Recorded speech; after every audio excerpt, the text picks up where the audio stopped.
companies have lost billions trying to create the next PlayStation. Some failed because of bad hardware, others because of terrible timing. And one failed because the executives were literally Swedish mafia members who used gaming as a money laundering scheme. Guys, from vaporware to overheating nightmares, today we're rewinding to 5 video game console launches that crashed and burned, sometimes before they even got off the ground. Before we dive into the chaos, don't forget to like and subscribe if you enjoy stories from gaming's past, so you can relax, unwind, and rewind with us every week. Starting at number 5 is Virtual Boy, 1995. Nintendo had never failed. The NES saved gaming in America. The Game Boy created the portable market. The SNES was crushing Sega. So when they announced a revolutionary 3D gaming experience called the Virtual Boy, the world listened. The hype was intoxicating. Nintendo Power called it a new dimension in portable entertainment. Trade shows featured long lines of curious gamers eager to peer into the future. Gunpei Yokoi, the genius behind the Game Boy, was leading development. What could go wrong? Well, everything. The Virtual Boy launched in Japan in July 1995 for 15,000 yen. That's about $180 in today's money. But the machine Nintendo delivered wasn't portable at all. It was this bizarre red and black table-mounted contraption that looked like a torture device designed by a drunk optometrist. You had to lean forward, press your face against rubber eyepieces, and pray your neck could handle the strain. The graphics were harsh red wireframes that gave you headaches within minutes. They were literally selling a gaming system with built-in health risks. Each Virtual Boy game cartridge has a yes-no option to automatically pause every 15 to 30 minutes, so that the player may take a break before any injuries come to the eyes. The software library was pathetic. 14 games in Japan, 18 in North America. By comparison, the Game Boy launched with 5 games and had over 1,000 by the end of its lifespan. The Virtual Boy's killer app was supposed to be Mario's Tennis, a tennis game featuring Nintendo's mascot in monochrome red. That's not innovation, that's desperation. Nintendo pulled the plug after less than a year. They sold 770,000 units worldwide. The Game Boy sold over 100 million. Gunpei Yokoi, humiliated by the failure, left Nintendo shortly after.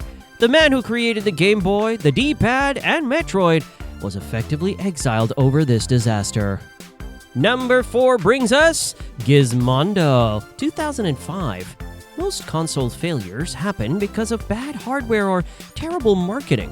The Gizmondo failed because the company behind it was run by actual criminals.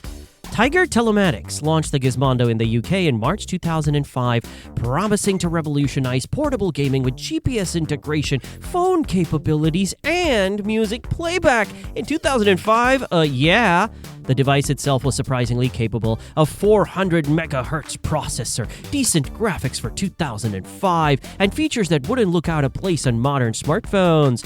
But things got weird. Tiger Telematics was spending money like they were printing it. They sponsored a Ferrari racing team, they threw lavish parties at gaming conventions, their executives drove Ferraris and lived in mansions.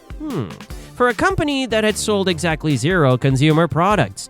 The Gizmondo launched at £229, that's roughly $400, which was expensive but not unreasonable. The problem was everything else.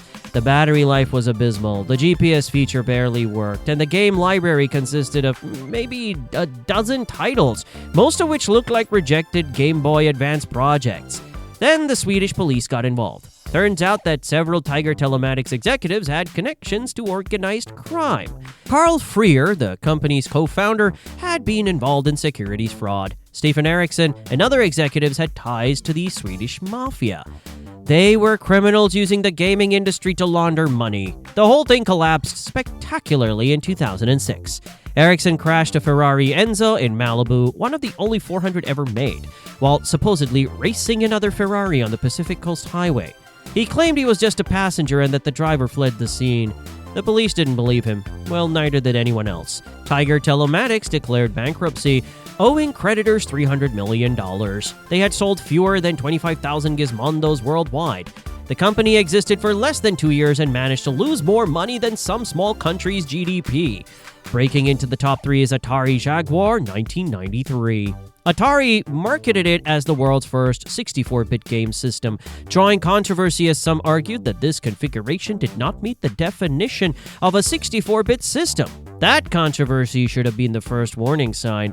When your primary marketing claim is mathematically questionable, you're already in trouble. Atari was desperate. They'd missed the entire 16-bit generation while Sega and Nintendo carved up the market. The Jaguar was their comeback, a supposed technological leap that would put them back on top. So, Atari positioned the Jaguar as the next generation of gaming. The launch lineup told a different story. The Jaguar launched with Cybermorph as the pack-in game. Cybermorph looked like a tech demo, not a system seller. The other launch titles were uninspiring. Ports of older games and rushed exclusives that screamed, "We needed software, any software." But of course, the real killer was the controller. Imagine a telephone keypad fused with a standard gamepad, and you're halfway to understanding the Jaguar's control system. 15 buttons, including a numeric keypad that most games ignored. Playing platformers felt like operating heavy machinery. Even simple actions required multiple button combinations. In 1993, Atari said it expected to sell 500,000 units by the following year, but had only sold 100,000 by the end of 1994. They were off by 400,000 units, an 80% miss on their own projections. The system's library ultimately had only 50 licensed games. 50 games across the console's entire lifespan. The Nintendo Entertainment System had more games in its first year. The supposed 64-bit power never materialized in actual gameplay. Most of its 3D games were slow and clunky, and its 2D games lacked the playability of similar titles for the Genesis or SNES. The hardware was pretty complex and poorly documented, making development a nightmare. Third-party publishers gave up trying to understand the architecture. This wasn't just a failed console, it was the end of Atari as a hardware company. The Jaguar proved that bits don't make a console, games do. And when you have 50 games across 4 years, you don't have a platform. You have an expensive paperweight with delusions of grandeur. At number 2 is 3DO Interactive Multiplayer, 1993. Trip Hawkins founded Electronic Arts and turned it into a gaming empire. He understood the industry, had connections throughout the business, and knew what the consumer wanted. So when he left EA to create the 3DO company, everyone was paying attention.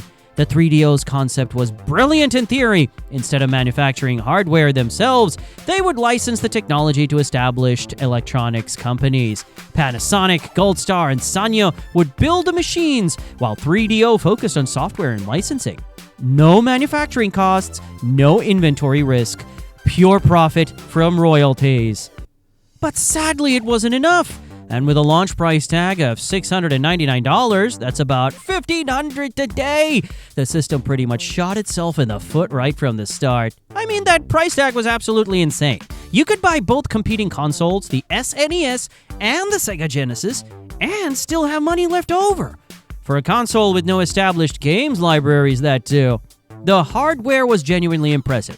CD quality audio, full motion video capabilities, and graphics that surpassed anything on 16-bit systems. The 3DO version of Road Rash, it was stunning. Need for Speed looked photorealistic compared to cartridge competitors. When the system worked, it delivered on its technological promises. But this licensing deal meant manufacturers only made money off hardware, not games. So because of this, the consoles were never sold at a loss the way Nintendo, Sony, and Microsoft often do. While competitors subsidized hardware losses with software profits, 3DO manufacturers needed to make money on every console sold. That drove prices to astronomical levels. The few people who bought 3DOs found a system with potential, but with limited games. Developers were reluctant to invest in software for a platform with such a small customer base. Hawkins tried everything. Price cuts, aggressive marketing, exclusive deals with software publishers. Nothing worked. The 3DO wasn't killed by bad technology or poor execution. It was murdered by business model stupidity. When your revolutionary console costs more than a mortgage payment, you're not disrupting the industry, you're excluding yourself from it. All right, at number 1, of course, it's the Sega Saturn, 1995. Sony was preparing to launch the PlayStation later that year, and Sega decided their only chance was to launch first. Never mind that they weren't ready. Never mind that they had no games. Never mind that they were about to alienate every retail partner they had. The Saturn was supposed to launch September 2nd, 1995 with a full marketing campaign and robust software lineup. Instead, Sega pushed it to market 4 months early with exactly 6 games. 6! Daytona USA, Panzer Dragoon, and 4 other titles that ranged from mediocre to forgettable. This was a desperate Hail Mary thrown by a company that had lost control of the situation. But the disaster, or rather the real disaster, was behind the scenes. You see, the surprise launch was only available at select retailers: Toys R Us, Babbage's, Software, etc., and Electronics Boutique. Walmart, Target, and other major retailers were completely excluded. Sega had just told their biggest retail partners that they weren't important enough to carry the Saturn at launch. KB Toys responded by dropping all Sega products. Walmart reduced their Sega shelf space. Target started prioritizing PlayStation inventory. With one press conference, Sega had turned their retail network against them.